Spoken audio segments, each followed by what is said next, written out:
So I just seen the video about the lady that made like a pasta dish to take to a 4th of July party, and you know, I just want to say it sounds like she moved to the South and she got a taste of real Southern hospitality. And in the South, you see, we all love you. Come on in the house, have a glass of sweet tea by the front porch, on the front porch, and all that good shit. But if you are not part of the clique, then you know you ain't invited. That's the true way the South works. And the only time they'll have that come on in and have some of Grandma's biscuits and a glass of sweet tea with you, they want gossip from you. That's why they would do that. And it's highly cliquish, and everyone distrusts everybody, and people are bored and they love the drama. So in the South kind of sucks. The South, this whole, like, you don't get that good treatment by people unless you're part of the clique. And it does not surprise me at all that lady was treated with such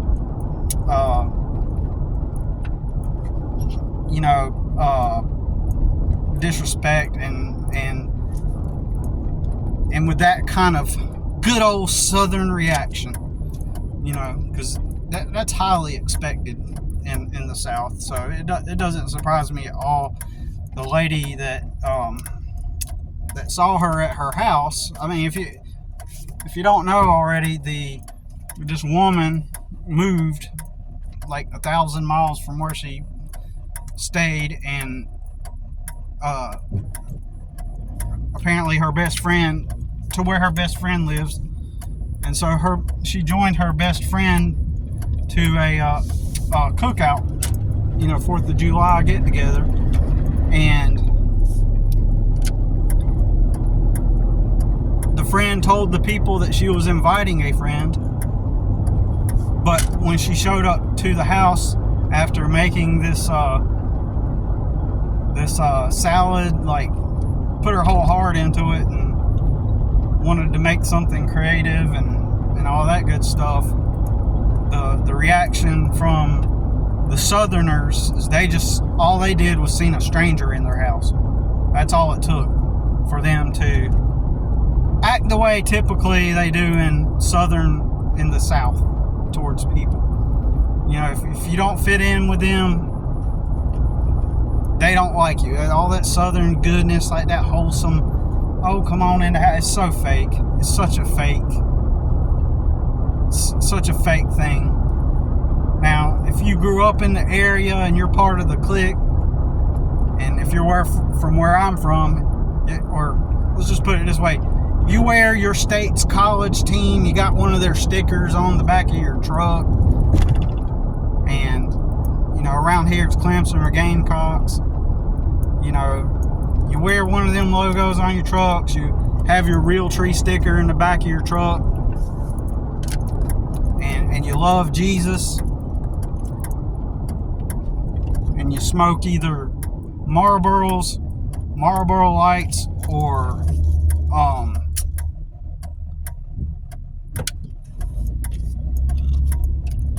you smoke Marlboros or Marlboro Lights, or Virginia Slims,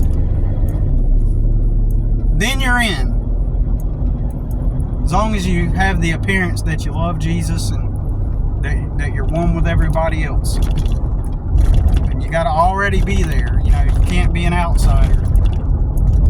Don't get me wrong, it's not all Southerners. Some of them really are. They really do live up to that archetype.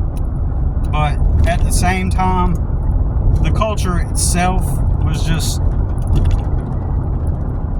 shitty. They love to shit on people.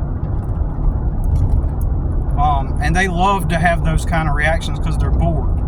They're not taught to have like a life dream or any kind of ambition in life. They're simply, we are simply taught to just go get a job.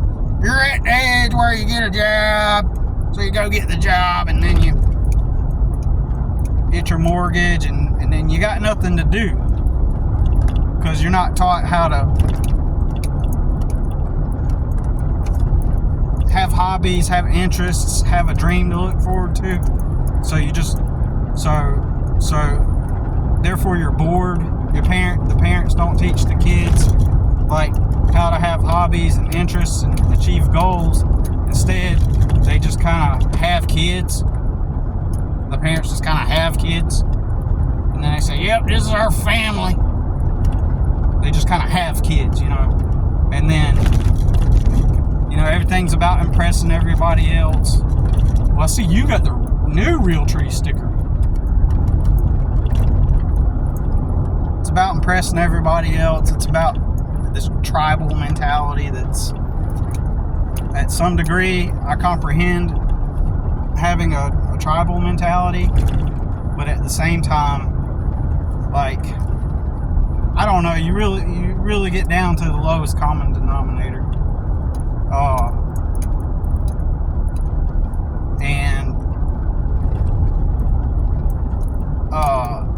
And so yeah, the kids, nobody, not, like I said, it's not everybody, but in general, everyone's trying to be this Southern archetype, right? They're making an effort to be, they're not just naturally it. I mean, they're just trying to be, like, there's some people that they're just naturally that, but there's other people, they're trying to make sure that they live up to the expectations and the archetype. So their focus is to impress everybody else, so they spend most of their days trying to live up to that image and that archetype, and dressing in the right clothes to make themselves appear that way, doing it all the right way, to live up to that. And then since they got nothing to do, they're gossiping, and then low key they're all doing the drugs here in the South, and there's clusters that don't really do drugs like that, but they will drink and smoke cigarettes, at least. And there's clusters of that in the South. And then but it's just basically a shithole, and most people aren't really that friendly towards you.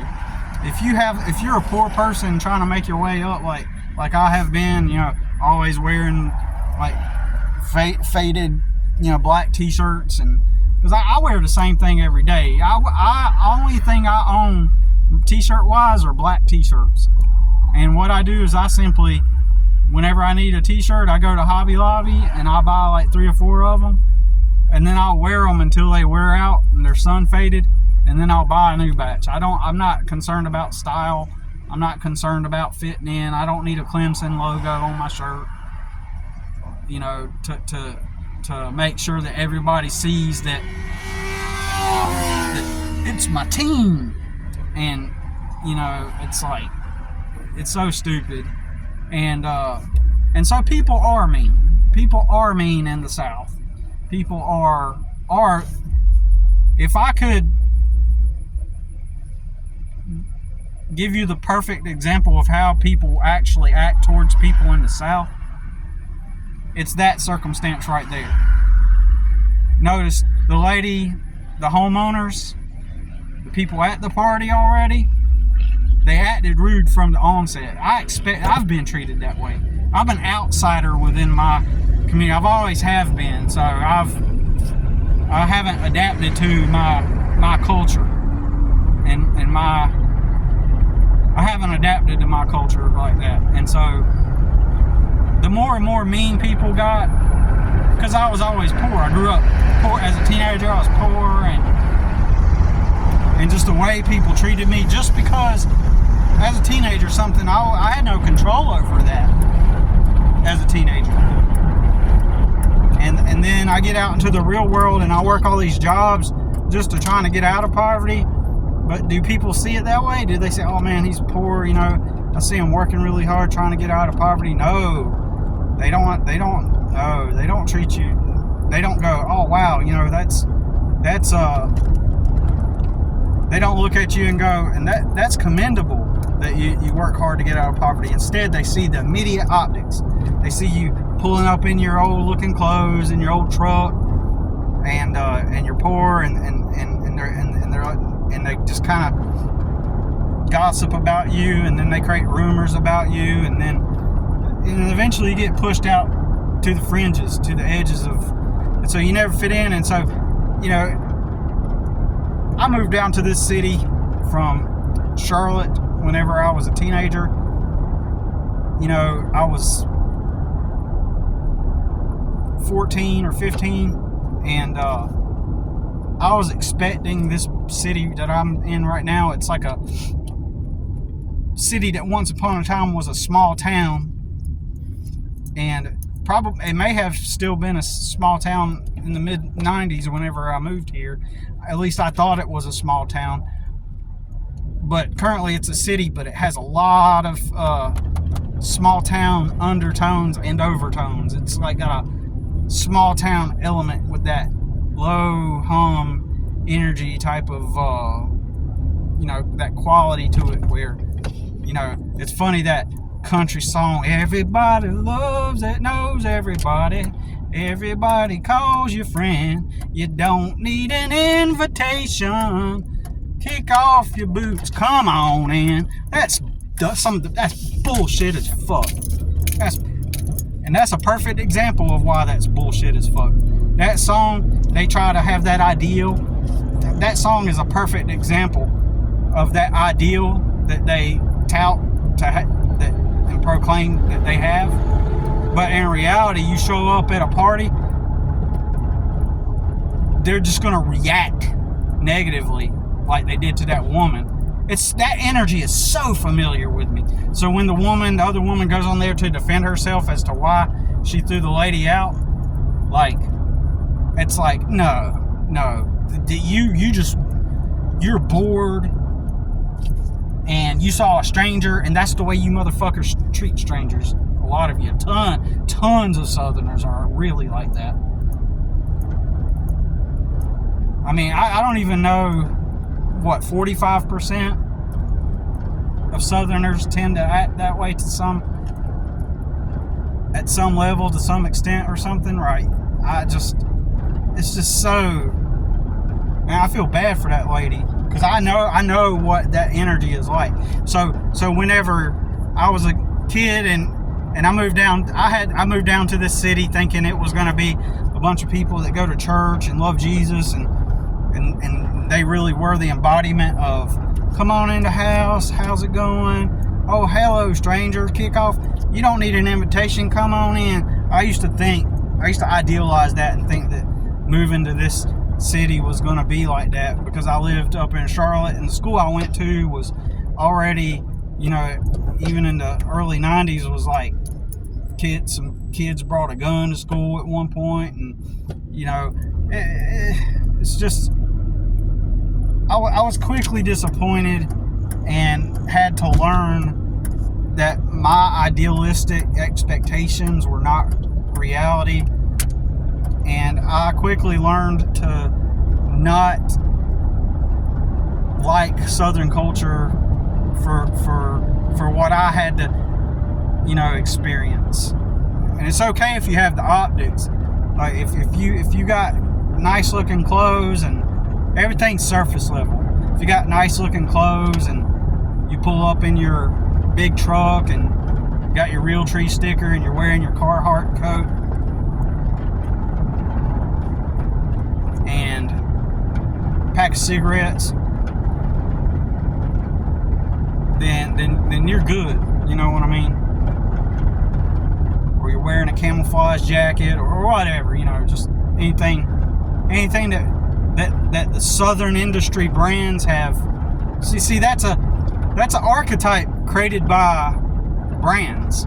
You know, there's the history of country people and what that ideal archetype is, that Southern archetype, and so there's brands, there's companies like that market to that demographic, and not only do they, it's not that they market to that demographic like it organically exists, and they market to it. It's almost like they create their own, they create the identity through their marketing and the people that they're trying to market to. So they've basically created that archetype, you know, and you could say that country music and that look contributes to that archetype. It's all an industry. It's like all a symbiotic relationship between all the different companies that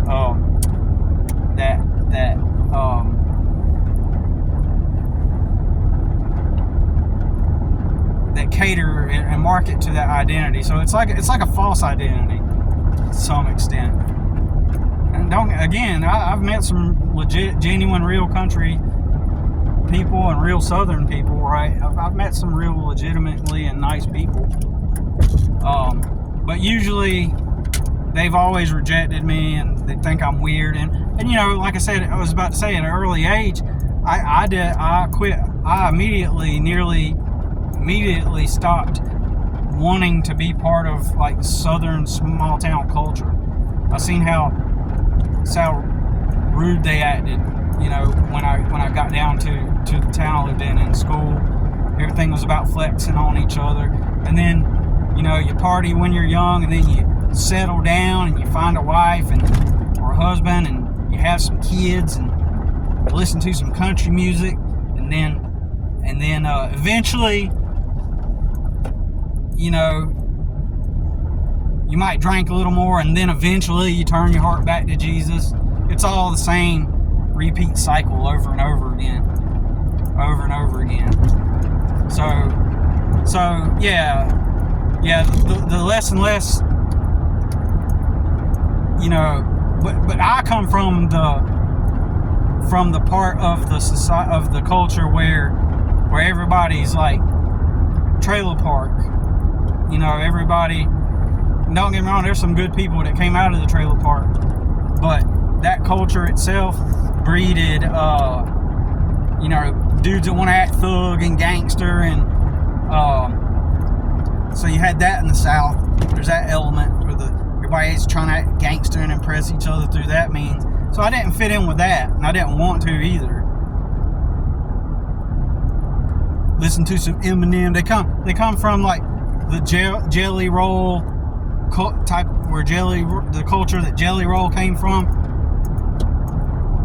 the culture that they've pedestalized now and made it popular to act like through artists like Jelly Roll, and I'd even argue Post Malone. He, you know, I don't know, I think he grew up middle class, but his whole image and identity is this, you know, cigarette smoking, country looking, like, and we glorify.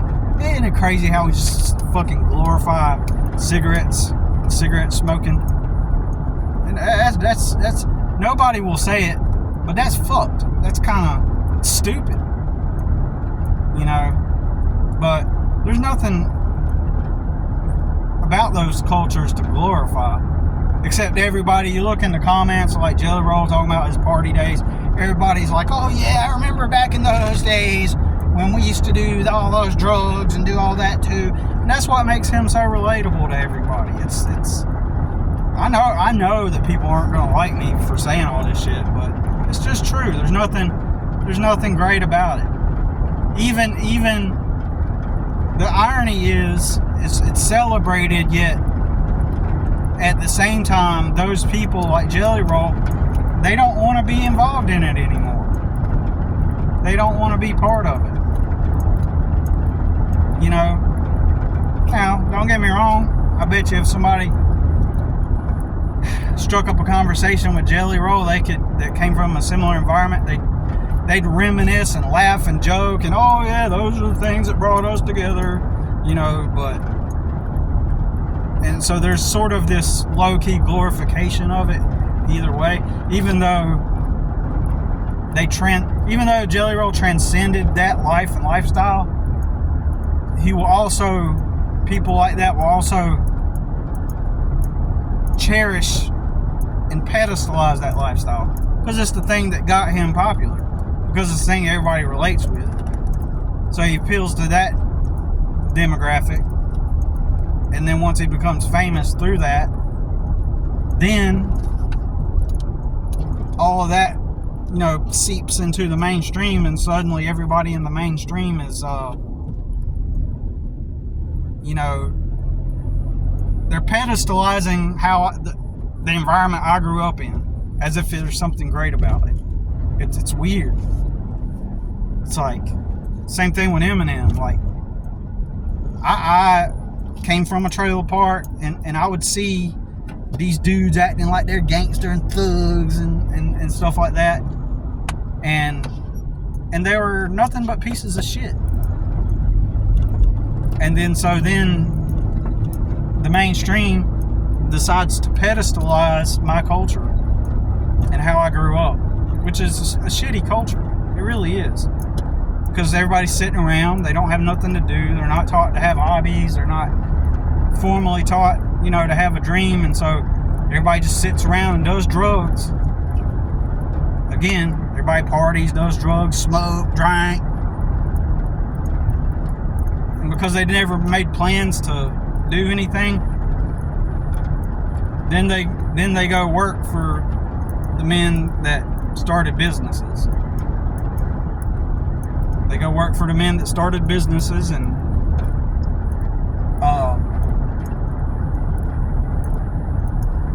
AKA have a job, have a family, and then turn their life to Jesus at some point.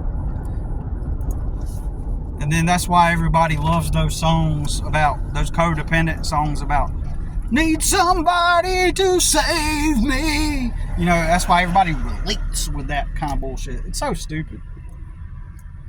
My opinion's not popular. And everybody's quick to say, oh, you're judgmental. Dude, those people were judging me for not doing the drugs and not being involved in their culture. They were judging me. They were the ones treating me like shit. I didn't say nothing to them. But the moment you say, oh, I don't smoke weed, or never smoked weed, the moment you say that, in their minds, you have already judged them. You have already judged them. Well, maybe I grew up around a bunch of shit and seen a bunch of bad shit, and instead of getting involved in it and then later having my overcoming story, maybe I was stronger than that person and did not succumb to peer pressure. Maybe my path is the harder path because it involves social rejection, social isolation, social ostracization. The path I took means that you're going to be socially ostracized.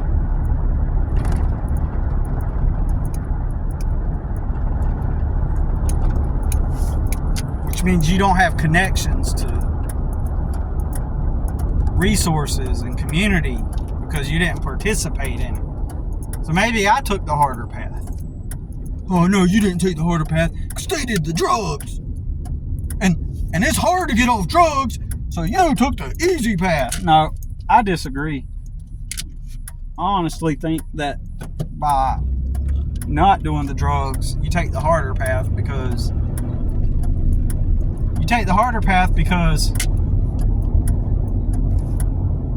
it's the one that deprives you of any means or to move forward. And then once you do get to a place where you're comfortable in life, nobody celebrates you. You don't get social acceptance, you get rejection. You have to work multiple jobs to no end, to no avail. Attempt to come out of the situation to no avail. It's harder, in my opinion. Yeah, maybe your body goes through some DTs and some, maybe your body goes through some crap as you're coming off the drugs, but even then, still, it's like, so you're surrounded by people that support you. You can bounce back and say, oh, I came off the drugs. Everybody then worships you and everything. Then all the doors of opportunity up to you. And all them years you did all the drugs and didn't even work. Don't get me wrong, some people do work and do drugs. But I'm just saying, all those years that you were high and You still fit in, didn't you? In fact, by doing the drugs, it made you fit in. You fit in, and then once you're off the drugs, there's a place you get to go get a place to live. You won't be homeless. They'll provide you a place to live so that you can recover. I mean, help, food, resources. Meanwhile, I'm all out here working and working and working and working and working, being socially ostracized and effectively a reject, all because I didn't take a piece of rolled up leaf and put it up to my mouth and inhale the smoke. And if you don't think that's insane, then there's something off about you. It's not me. Just because I didn't take some powder and sniff it up my nose, there's nothing wrong with me. There's something wrong with you if you can't comprehend. That's the harder path, not succumbing to peer pressure. It's easy to do those things. It's easy to succumb to peer pressure and do what everybody deems as relevant, to make yourself look and feel relevant, to impress everybody. Anyways, unpopular opinion. Talk to you soon. Thanks for watching.